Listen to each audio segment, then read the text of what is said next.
Hello दोस्तों, मैं वीरू, आपका ऑनलाइन ट्यूटर। आपका बहुत-बहुत स्वागत है वीरू द पॉलिटी ट्रैक पर। और हमेशा की तरह एक बहुत ही बेहतरीन टॉपिक लेकर आ चुका हूँ। और इस बार जो टॉपिक है हमारा ये है बीए फर्स्ट ईयर के स्टूडेंट्स के लिए। और बच्चों, आपको मैं एक चीज़ कहना चाहूँगा कि आप जस्ट क्लास 12th को आप जस्ट पास आउट करके आए हो और आप ऐसे टॉपिक्स के तलाश में हो जो आपको पक्का एग्ज़ाम में आ जाए। तो ऐसे ही क्वेश्चन एक टॉपिक है आपको जो इस वीडियो में लाया हूँ।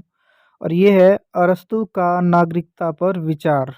अक्सर एग्ज़ामों में पूछा जाता है और मुझे पता है कि आपके पास ज़रूर कोई ना कोई मटेरियल होगा जिसमें पिछले 10 सालों के क्वेश्चन पेपर आपको उपलब्ध होगा। उसमें आप उन क्वेश्चनों पेपरों में आप देखोगे हर साल में, तो आपको ज़्यादातर क्वेश्चनों के पेपरों में आपको अरस्तू का नागरिकता पर विचार पूछता ही है। ठीक है? आपके पास जो भी मटेरियल है जिसमें आपको 10 सालों की क्वेश्चन पेपर आपको उपलब्ध है, तो उन क्वेश्चन पेपर को आप देखिए जाइए और फिर आप इसकी इम्पोर्टेंस समझ पाएँगे कि अरस्तू का नागरिकता पर विचार कितना इम्पोर्टेंट है। ठीक है? तो चलिए, मैं ज़्यादा आपका टाइम नहीं लूँगा और मैं डायरेक्ट अपने टॉपिक पे आऊँगा। और ये नोट्स जो है हमने बनाए हैं, काफ़ी आसान लहज़ा में समझाने की कोशिश किए हैं और आपको आसानी से ये टॉपिक समझ में आ जाएगा जब आप इस नोट्स को आप प्राप्त करते हैं तो, ठीक है? तो आप ज़रूर इसको एक बार देखिए और आपको नोट्स चाहिए होगा तो प्लीज़ एक बार व्हाट्सएप कर सकते हैं आप मुझे। इस यूट्यूब चैनल से आप नंबर लीजिए और आराम से व्हाट्सएप कर सकते हैं मुझे, ठीक है, नोट्स के लिए। और इसके लिए कोई भी पैसे वगैरह देने की ज़रूरत आपको नहीं है। चलिए ठीक है, टॉपिक समझते हैं हम सबसे पहले। तो नागरिकता क्या है, ठीक है?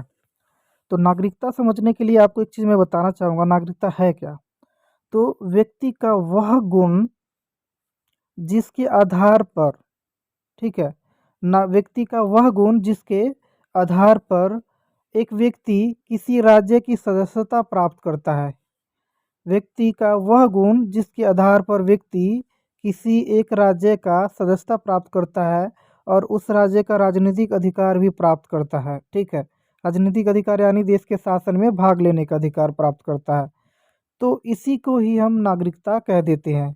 और जब व्यक्ति अपने गुण के आधार पर, किसी गुण के आधार पर किसी राज्य की सदस्यता प्राप्त करता है, राजनीतिक अधिकार प्राप्त करता है, तो वो व्यक्ति उस राज्य का नागरिक कहलाने लगता है।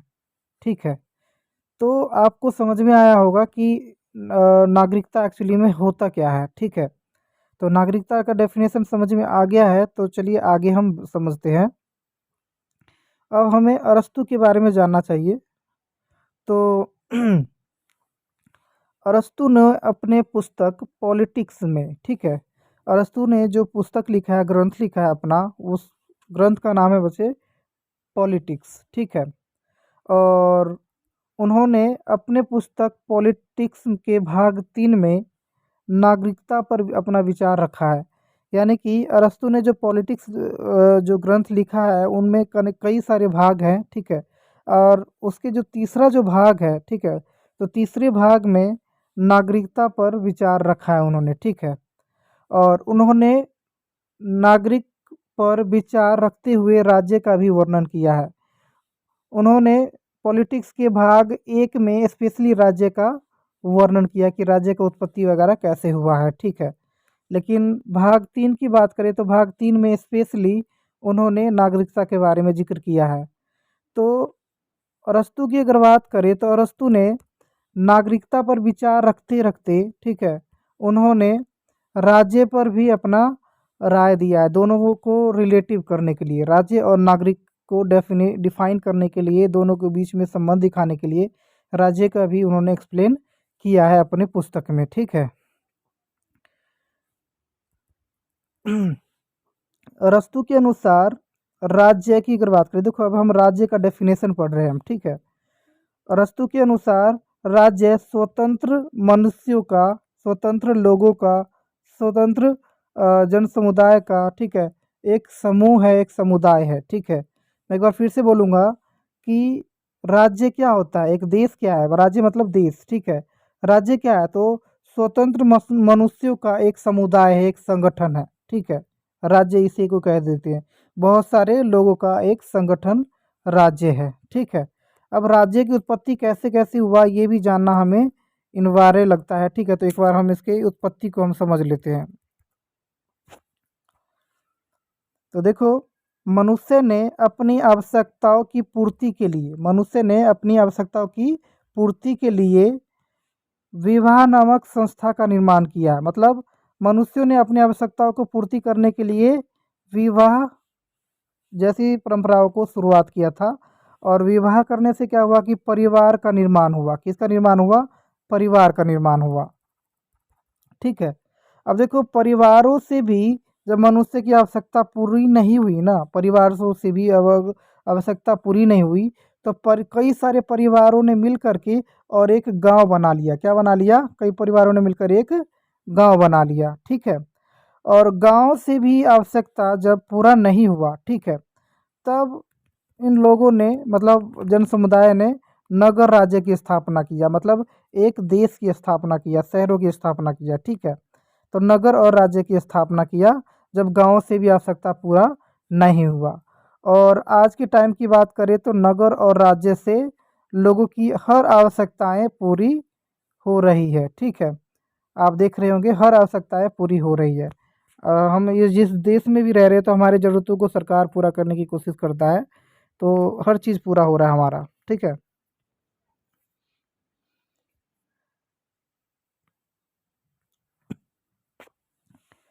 परंतु प्रश्न राज्य की डेफिनेशन की नहीं है। हमारा जो मुख्य जो प्रश्न है ना वो है कि नगर के राज्य के अंदर जो नागरिक है, तो नागरिक कौन होते हैं, पहला प्रश्न ये है। और दूसरा, नागरिकता क्या है? प्रश्न तो असली ये है, ठीक है। तो राज्य का डिफाइन करना भी जरूरी था, तो हमने सबसे पहले राज्य का डिफाइन कर दिए। अब हम नागरिक का डेफिनेशन समझेंगे और फिर नागरिकता के बारे में समझेंगे, ठीक है। तो नागरिक क्या होता है? तो देखो, नागरिक वह व्यक्ति है जो, अच्छा ये अरस्तू के अनुसार ये नागरिक का डेफिनेशन बताया जा रहा है, ये माइंड सेट रखिएगा, ठीक है। नागरिक वह व्यक्ति है जो राज्य के प्रशासनिक कार्यों में सक्रिय रूप से भाग लेता हो, वही व्यक्ति नागरिक कहला सकता है किसी देश का। अर्थात कोई अगर व्यक्ति राज्य की न्याय व्यवस्था में, प्रशासन के मामले में, ठीक है, और कानून निर्माण में भाग लेता हो, जो भी व्यक्ति भाग लेता है इन तीनों चीज़ों में, ठीक है, तो उसी व्यक्ति को ही हम नागरिक कहते हैं, ठीक है। एक बार फिर से मैं समझाने की कोशिश कर रहा हूँ, आप प्लीज़ एक बार समझिएगा, ठीक है। तो नागरिकता का डेफिनेशन क्या है? तो मैं बताना चाहूँगा कि नागरिक वह व्यक्ति होता है जो राज्य के प्रशासनिक कार्यों में सक्रिय रूप से भाग लेता है। और प्रशासनिक कार्य कौन कौन से हैं? तो न्याय, प्रशासन और कानून बनाना। ये तीन चीज़ों में जो भी व्यक्ति सक्रिय रूप से भाग लेता है उसी व्यक्ति को हम नागरिक कहते हैं। ये ऐसा अरस्तू का कहना है, ठीक है। चलो, अब हम समझ लेते हैं कि नागरिकता के लिए क्या योग्यताएं होनी चाहिए। मतलब किस व्यक्ति को नागरिकता दी जानी चाहिए और किस व्यक्ति को नहीं दी जानी चाहिए, और किसी व्यक्ति को अगर नागरिकता दी जानी चाहिए तो किस आधार पर दी जानी चाहिए, ये हम समझेंगे इसमें।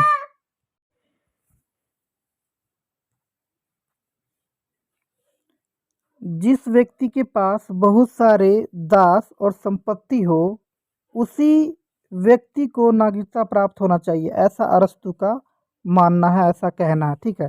यानी नागरिकता का आधार उन्होंने दास और संपत्ति को बनाया है, ठीक है, जो बाद में आलोचना इसी आधार पे हम करेंगे इनके सिद्धांत को, ठीक है। नाग अरस्तू कहते हैं कि जिस व्यक्ति के पास दास और संपत्ति अधिक है, ठीक है, तो उनको नागरिकता दी जानी चाहिए, क्योंकि उनके पास समय अधिक होगा देश के प्रशासन में सक्रिय भागीदारी निभाने के लिए, देश की गतिविधियों में भाग लेने के लिए ऐसे व्यक्तियों के पास समय अधिक रहेगा, ठीक है। और जो व्यक्ति शासन में भाग लेता है उसी को ही नागरिकता दी जानी चाहिए, ये अरस्तू का कहना था, ठीक है। लेकिन दासों, श्रमिकों और कामगारों को नागरिकता नहीं दिया जाना चाहिए, ठीक है। यहाँ पे नागरिकता नहीं लिख पाया मैंने, नागरिकता की बात चल रही है यहाँ पे। लेकिन दासों, श्रमिकों और कामगारों को नागरिकता नहीं दिया जाना चाहिए। क्यों नहीं दिया जाना चाहिए? क्योंकि क्योंकि उनके पास ना समय का अभाव रहता है। मतलब उनके पास समय नहीं रहता है कि देश के जो प्रशासनिक कार्य है ना उसमें सक्रिय रूप से भाग ले सके। वहीं पे जो व्यक्ति पूंजीधारी है, पूंजीपति है, जिनके पास अधिक दास है, ठीक है, जिनके पास अधिक संपत्ति है, तो ऐसे व्यक्तियों के पास समय अधिक होता है देश के प्रशासन में भाग लेने का। तो ऐसे पूंजीपतियों को तो हमें क्या देना चाहिए? नागरिकता दी जानी चाहिए। लेकिन वहीं पे श्रमिकों को, दासों को, कामगारों को नागरिकता नहीं दी जानी चाहिए, क्योंकि इनको शासन में भाग लेने के लिए समय नहीं रहता है, ठीक है। साथ ही उन्होंने मतलब और साथ ही वो अरस्तू ने कुछ और वर्गों को भी नागरिकता नहीं देने की बात कहा है। और वो कौन कौन सा है? तो आप देख सकते हैं यहाँ पे महिला, बच्चे और जो वृद्ध बुजुर्ग जो है व्यक्ति, ठीक है, वृद्ध जो है, उन सबको भी नागरिकता नहीं देने की बात किया। यानी अरस्तू ने तीन कुछ वर्गों को नहीं देने की बात किया है। वो पहला वर्ग है दास, श्रमिक, कामगार, क्योंकि इनको शासन में भाग लेने का समय नहीं रहता है, ठीक है। और वहीं पे आप देख रहे होंगे यहाँ पे महिलाएं, बच्चे, ठीक है, और वृद्ध व्यक्ति, इनको भी नागरिकता न देने की बात इन्होंने कहा है, ठीक है। और ये भी, ये दोनों, ये जो पहला पॉइंट है ना, ये आप देख रहे हैं यहाँ पे, ये क्या है कि आलोचना का कारण बनेगा बाद में जाकर के। इन्हीं से पॉइंट हम निकालेंगे आलोचना में, ठीक है। और आप जो दूसरा है वो कहा गया है कि अरस्तू कहते हैं कि निवास, जन्म और व्यापार के आधार पर किसी व्यक्ति को नागरिकता नहीं दिया जाना चाहिए, ठीक है। यानी कि मतलब कोई व्यक्ति अगर किसी देश में जन्म लिया है तो इसका मतलब ये नहीं कि उसे नागरिकता दे दिया जाए। अगर कोई व्यक्ति किसी देश में रह रहा है तो ये नहीं कि इसका मतलब निवास दे दिया जाए उनको, मतलब उनको नागरिकता दिया जाए। इन आधारों पर नागरिकता नहीं दिया जाने की बात कहा है अरस्तू ने, ठीक है। जो व्यक्ति कार्यपालिका के, अच्छा हाँ, जिन व्यक्तियों को नहीं देने की बात किया गया है तो वो ये व्यक्ति है। और किन किन व्यक्तियों को नागरिकता दी जानी चाहिए? तो वो कहा है कि जो व्यक्ति कार्यपालिका के सदस्य के रूप में कार्य कर रहा हो, जो व्यक्ति संसद के सदस्य के रूप में कार्य कर रहा हो कानून बनाने के लिए, ठीक है, और जो व्यक्ति न्यायपालिका के सदस्य के रूप में न्यायिक कार्य कर रहा हो, न्याय देने के रूप में कार्य कर रहा हो, तो जो भी व्यक्ति इन संस्थाओं के रूप में काम कर रहा हो, इन संस्थाओं के सदस्य के रूप में काम कर रहा हो, ठीक है, तो ऐसे व्यक्तियों को नागरिकता दी जानी चाहिए, ये अरस्तू का कहना है, ठीक है। ये तीनों पॉइंट इसलिए उन्होंने ऐसा बात रखा है क्योंकि देश की जनता को ना शासन में ज़्यादा से ज़्यादा भाग लेने के लिए प्रेरित कर रहे हैं वो, ठीक है, ताकि शासन व्यवस्था मजबूत हो। लेकिन कहीं ना कहीं ये कमी भी है जो हम आगे जाके पढ़ेंगे हम, ठीक है। और लास्ट जो है योग्यता, उन्होंने कहा है कि राज्य के कार्य में रुचि रखने वाला व्यक्ति जो भी हो, यानी सरकार अच्छा कर रहा है, बुरा कर रहा है, ऐसे कार्यों को जानने वाला, उनको रुचि रखने वाला जो भी व्यक्ति हो, उनको भी नागरिकता दी जानी चाहिए, ठीक है। तो कुछ व्यक्तियों को नागरिकता दी जानी चाहिए, उनका लिस्ट अलग से बना दिया गया है, और जिनको नहीं दी जानी चाहिए उसका भी मैंने बता दिया हूँ, ठीक है। चलो, नेक्स्ट है कि अरस्तू की अगर बात करें तो अरस्तू तथा प्लेटो का नागरिकता पर जो विचार है, ठीक है, उन विचारों को तुलना करके पूछा जाएगा कि भाई अरस्तू और प्लेटो के जो नागरिकता संबंधी विचार है तो उनमें तुलना कीजिए, ठीक है। ऐसा क्वेश्चन भी आता है, लेकिन आपको तो सारा ही बात लिखना है, कोई भी क्वेश्चन आएगा तो, ठीक है। तो चलो हम इसी को हम समझते हैं।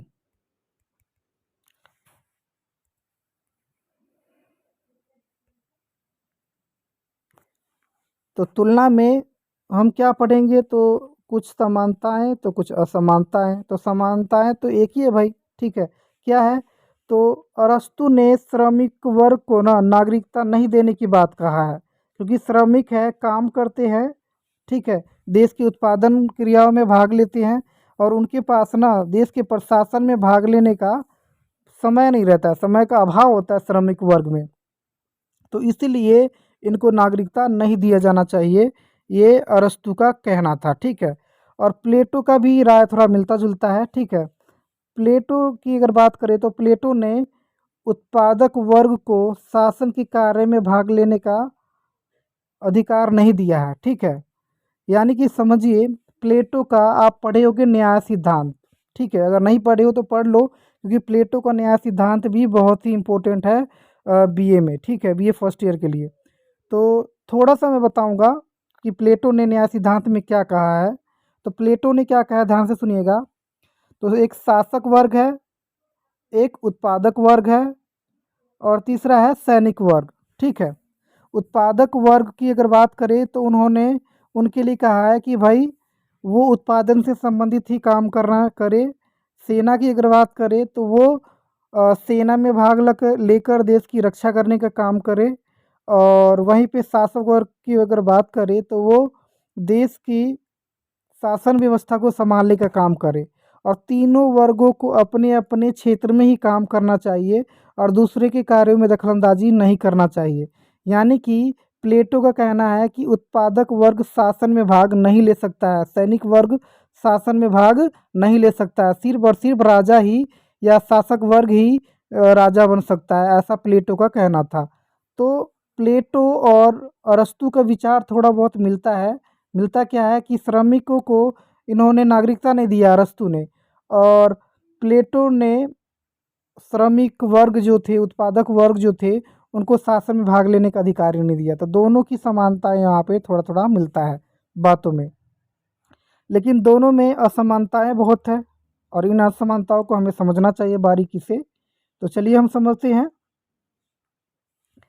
प्लेटो ने सिर्फ शासक वर्ग से शासन चलाने की बात किया है।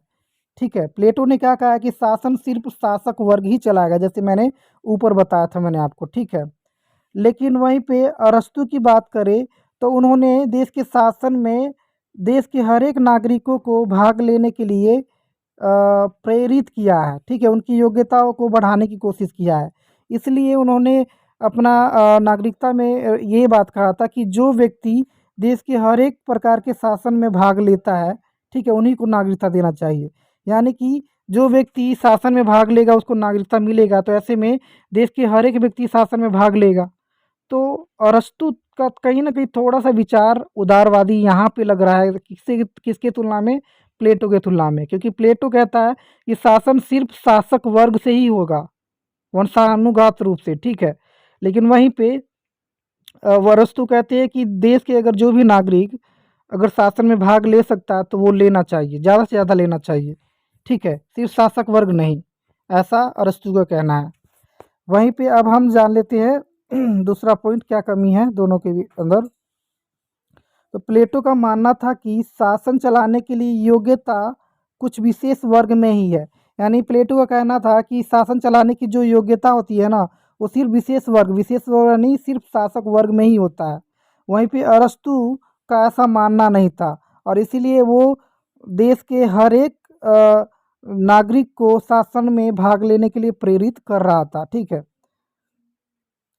आप देखेंगे यहाँ पे, क्योंकि वे सभी नागरिकों को शासन चलाने की योग्यता को विकसित करना चाहते थे अरस्तु। तो प्लेटो सिर्फ शासक वर्ग को ही मतलब शासन में भाग लेने का मौका कह रहा है, शासन चलाने की बात कर रहा है। लेकिन अरस्तु कहता है कि देश के हर एक नागरिक देश के शासन में भाग लेगा। ठीक है, तो ये दोनों में अंतर है। और ये सब ना, आपको एक चीज़ मैं बता दूं, आपके पास जो भी मटेरियल है उसमें इतना आसान भाषा नहीं मिलेगा आपको, मैं इतना विश्वास दिलाना चाहूँगा। तो प्लीज़ इसका स्क्रीनशॉट ले लीजिए, नहीं तो एक बार मुझसे नोट्स के लिए कांटेक्ट भी कर सकते हैं। ठीक है, और ये आराम से नंबर आपको बढ़िया दिला देगा, तो इसके ऊपर थोड़ा सा फोकस करवाइएगा ज़रूर। और दोनों के विचारों में क्या अंतर है जानना है तो देखो, प्लेटो ने अशिक्षित जो लोग थे राज्य के अंदर, देश के अंदर, और राजनीतिक लोग थे, और राजनीतिक समूह, यानी कि जो राजनीति में शासन में भाग नहीं ले रहे थे, तो इन सभी वर्गों को प्लेटो ने नागरिकता का अधिकार दिया था। ठीक है, लेकिन यहाँ पे कहीं ना कहीं अरस्तु का विचार उनके तुलना में नेगेटिव था। कैसे? तो अरस्तु ने अशिक्षित और राजनीतिक जो लोग थे, जो शासन में भाग नहीं ले रहे थे, श्रमिक थे, कामगार थे, दास थे, महिला, बच्चा, ठीक है, जो वृद्ध थे, इन सब को नागरिकता का अधिकार नहीं दिया था। ठीक है, और ये कहीं ना कहीं उनका आलोचना का टाइम बनेगा जब हम आलोचना में हम पढ़ेंगे। ठीक है, तो ये था कुछ असमानताएं और एक समानता है। ठीक है, अब हम पढ़ लेते हैं कि अरस्तु के नागरिकता संबंधी विचार जो था उसकी आलोचना क्या किया गया। आलोचना मतलब अरस्तु के नागरिकता संबंधी विचारों में क्या कमियां निकाली गई बाद में। ठीक है, यानी आधुनिक काल में। तो देखो, अरस्तु एक यूनानी विचारक थे और यूनान के तत्कालीन दशा मतलब उस समय जो भी स्थिति था यूनान में, उस समय की स्थिति के हिसाब से अरस्तु का जो नागरिकता संबंधित विचार जो था ना वो बिल्कुल सही था, ठीक है। लेकिन वही सिद्धांत आधुनिक काल में अगर बात करें तो आधुनिक काल में आज की स्थिति में इनका जो सिद्धांत है नागरिकता संबंधी विचार है वो बिल्कुल भी फिट नहीं बैठता है आज के टाइम में। तो इसलिए इनके विचारों की आलोचना आज के टाइम में किया जाता है और निम्नलिखित प्रकार से किया जाता है जो हम अब समझेंगे हम, ठीक है। तो पहला इसकी कमियां क्या है वो जान लेते हैं। तो अरस्तु के नागरिकता संबंधी विचार काफ़ी संकीर्ण है। मतलब अरस्तु की जो सोच था ना नागरिकता के मामले में काफ़ी ज़्यादा संकीर्ण था, क्योंकि वो कुछ ही लोगों को ही नागरिकता देने की बात कर रहा था, ठीक है। और वो सिर्फ पूंजीपतियों को ज़्यादा वोट डालने की बात कर रहा था, ठीक है। जो संपत्तिधारी हो, ठीक है, जो शासन में भाग लेने वाला हो, तो इस तरह के लोगों को ही नागरिकता देने की बात किया जा रहा था। बूढ़ जो वृद्ध है, जो महिला है, ठीक है, जो कामगार है, इन सबको देने की बात नहीं किया गया था। इसलिए इनका नागरिकता संबंधी विचारों में संकीर्णता को आप देख सकते हैं, ठीक है। संकीर्ण क्यों था? क्योंकि उन्होंने आधुनिक समानता के सिद्धांत को अवहेलना किया है। यानी आज के टाइम में सबको समानता दिया जाता है ना आज के टाइम में, लेकिन उस समय उन्होंने समानता सभी के साथ नहीं बरता उन्होंने नागरिकता देते समय। तथा तथा अरस्तु ने सिर्फ पूंजीपतियों को ही नागरिकता देने की बात कही थी, ठीक है। तथा अशिक्षित व्यक्तियों, श्रमिकों, कामगारों, महिलाओं, वृद्ध व्यक्तियों को नागरिकता के अधिकार से वंचित रखा था उन्होंने, ठीक है। उन्होंने सिर्फ और सिर्फ पूंजीपतियों को ही नागरिकता देने की बात कहा था। दूसरा आलोचना क्या है? तो उन्होंने जन्म, निवास और वंश के आधार पर नागरिकता न देने की बात किया था, ठीक है। लेकिन आज के टाइम की अगर बात करें तो यही जो जन्म है, वंश, निवास और संपत्ति है, इसके आधार पे संपत्ति ये नागरिकता दी जाती है, ठीक है। अरस्तु की बात करें तो उन्होंने नागरिकता देने की बात की थी सिर्फ और सिर्फ संपत्तिधारियों को, जिनके पास अधिक संपत्ति हो, अधिक दास हो, उन्हीं को नागरिकता देने की बात कही थी। लेकिन इसमें कई सारी कमी है कि उन्होंने दास प्रथा को बढ़ावा दिया, ये गलत चीज़ है। दास प्रथा एक अमानवीय प्रथा था, ठीक है, जिससे मजबूरी में लोगों का शोषण किया जा रहा था। तो ये चीज़ों का जो अवहेलना किया गया ना, ये जन्म स्थान, वंश और निवास को जो अवहेलना किया गया था, ठीक है, वो चीज़ गलत है। क्योंकि आज के टाइम में जन्म, वंश, निवास और संपत्ति को ही प्राइमरी दिया जाता है योग्य नागरिकता देने के लिए, ठीक है।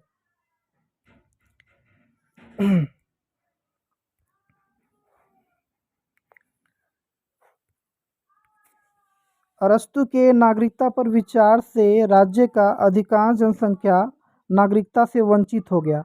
यानी इन्होंने सिर्फ कुछ ही लोगों को वोट डालने के लिए बात रखा था, जैसे पूंजीपति वर्ग को, ठीक है। और इससे क्या हुआ कि महिला, वृद्ध, कामगार, श्रमिक, दास, ये सब नागरिकता के जो अधिकार था उससे वंचित हो गए। तो ये चीज़ भी गलत था, ठीक है। इसलिए जॉन रोल्स है ना इस चीज़ में क्या कहती है? तो जॉन रोल्स कहती है कि व्यक्ति को नागरिकता का अधिकार छीने जाने से अधिकांश व्यक्ति वयस्क मताधिकार से वंचित हो गए। वयस्क मताधिकार यानी वोट डालने के अधिकार उनके पास नहीं था, और इससे क्या हुआ कि अरस्तु ने राज्य को संकट में ही डाल दिया था। ये जॉन रोल्स का कहना था। वहीं पे अरस्तु का नागरिकता संबंधी विचार छोटे राज्यों पर की अगर बात करें, ठीक है, तो छोटे राज्यों पर ही लागू होता था। अगर फिर से मैं बोलूँगा, यूनान एक छोटा सा देश था, ठीक है, और इतना भी बड़ा नहीं था। तो इसलिए आधुनिक विचारक क्या कहते हैं? तो आधुनिक विचारक कहते हैं कि अरस्तु का नागरिकता संबंधी विचार छोटे राज्यों पर ही लागू हो सकता था, लेकिन आज के समय में जो विस्तृत राज्यों पर नहीं लागू हो सकता है उनका विचार, क्योंकि आज के टाइम में बहुत बड़े बड़े भूभाग वाला देश है और ऐसे देशों में इनके विचार लागू नहीं हो सकता है, ठीक है। अरस्तु कहते हैं कि नागरिक विधायी, न्यायिक और कार्यपालिका से संबंधित कार्यों में प्रत्यक्ष रूप से भाग ले। लेकिन आज के टाइम में यह संभव नहीं है कि कोई व्यक्ति तीन तीन संस्थाओं के कार्यों में भाग ले सके। जैसे कि विधायी कार्य हो गया, ठीक है, विधायी कार्य यानी कि संसद के कार्य में, न्यायिक मतलब न्यायपालिका कार्य में, और कार्यपालिका मतलब संभव नहीं है कि कोई एक व्यक्ति इन सब मामलों में कार्य कर सके। तो ये इसके सिद्धांत की आलोचना है सारे के सारे, ठीक है। और लास्ट आप देख रहे हैं यहाँ पे कि अरस्तु ने सिर्फ कर्तव्य पर ही बल दिया था। मतलब लोगों को क्या कर्तव्य है, देश के शासन में सक्रिय रूप से भागीदारी निभाना। तो अरस्तु सिर्फ लोगों के कर्तव्यों का उल्लेख किया है, उनके ऊपर ज़्यादा बल दिया है, लेकिन लोगों के अधिकार क्या है, उनके अधिकारों पर बल नहीं दिया है, ठीक है, जो कि गलत था। क्यों गलत होना था? क्योंकि अधिकार और कर्तव्य दोनों ही एक दूसरे का पूरक था, ठीक है। और पूरक था तो इसलिए हमें अधिकार और कर्तव्य दोनों पर ही बल दिया जाना चाहिए, जो हुआ नहीं, ठीक है। तो ये सारे के सारे आलोचनाएं थी और आई होप आपको ये पूरा वीडियो समझ में आया होगा और जो अरस्तु का जो विचार था नागरिकता के ऊपर, ये समझ में आया होगा। अगर थोड़ा-सा भी अगर आपको हेल्प मिला होगा तो प्लीज़ इस वीडियो को अपना प्यार दीजिएगा और सब्सक्राइब और लाइक ज़रूर कीजिएगा और हो सके तो कमेंट भी कीजिए कि वीडियो कैसा लगा। थैंक यू सो मच और ऐसे ही सपोर्ट करते रहिए हमारा। Thank you so much.